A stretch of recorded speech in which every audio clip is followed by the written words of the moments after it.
রাতের ঝড় বৃষ্টি, সকালের মেঘলা আকাশ আর ছুটির দিন, সব কিছু মিলেই পারফেক্ট একটা সময় ছিল অলমোস্ট সবারই পছন্দের এই খিচুড়ি খাওয়ার জন্য। তো ঝটপট সকালেই তৈরি করে নিলাম এই মজাদার খিচুড়িটি। আজকে আপনাদের সঙ্গে এর ভিডিওটি শেয়ার করব। তো চলুন রেসিপিটি দেখে নেই। আমি এখানে একটা প্যানের মধ্যে সরিষার তেল আর ঘি দিয়ে নিলাম। এর মধ্যে দারচিনি, তেজপাতা, গরম মশলা, গোটা জিরা দিয়ে দেব। এগুলো একটু ভেজে নিয়ে এর মধ্যে দিয়ে দেব পেঁয়াজ কুচি।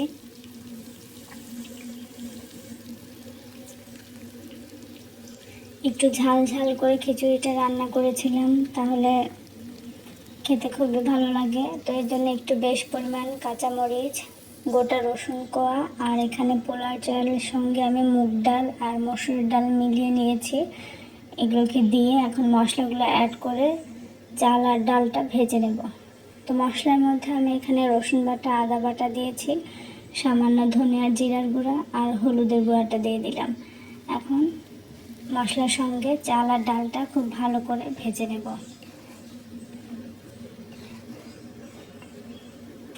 পোলার চাল দিয়ে খিচুড়িটা রান্না করলে এর ফ্লেভারটা তো আরও দ্বিগুণ হয়ে যায়, স্বাদটাও বেড়ে যায়। আর পোলার চাল দিয়ে রান্না করতে হলে তখন খিচুড়ির চালটা খুব ভালো করে ভেজে নিলে তখন খিচুড়িটা একদম ঝরঝরে হয়। তো এইভাবে যখন খুব সুন্দর করে ভাজা হয়ে যাবে তখন এর মধ্যে আমি গরম পানি দিয়ে দিব। আরেকটা ব্যাপার যেটা হচ্ছে, পানির পরিমাণটা যদি ঠিক থাকে তাহলে কিন্তু কখনোই খিচুড়ি বা পোলাও এগুলো নরম হয়ে যায় না। তো এখন ঢাকনা দিয়ে ঢেকে পানিটা শুকিয়ে আসা পর্যন্ত রান্না করে নেব। তো এই তো প্রায় শেষের দিকে আমার রান্নাটা, পানিটাও একদম শুকিয়ে এসেছে। এই পর্যায়ে আমি একটু নেড়ে ঢাকনা দিয়ে ঢেকে কিছুক্ষণের জন্য দমে রেখে দেব, তাহলে খিচুড়িটা একদম ঝরঝরে হয়ে যাবে।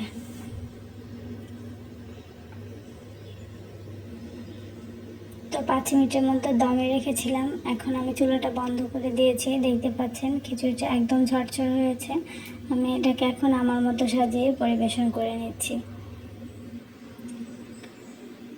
তো এটা একটা বোম্বে মরিচ দিয়ে আর গোটা রসুন কোয়া দিয়ে আমি খিচুড়িটা সাজিয়ে নিলাম। তো এভাবে যে কোনো ছুটির দিন অথবা বৃষ্টির মুহূর্তগুলো উপভোগ করার জন্য বানিয়ে নেওয়া যায় এরকম সুস্বাদু মজার খিচুড়ি। আর এই খিচুড়িটা কিন্তু আসলেই স্বাদ বেড়ে যায় যখন এর সঙ্গে যোগ করা হয় আলু ভর্তা আর ডিম ভাজি। এভাবে আমি আমার সময়টা উপভোগ করলাম। আপনারা কীভাবে উপভোগ করেন অবশ্যই কমেন্টসে জানাবেন। আল্লাহ হাফেজ।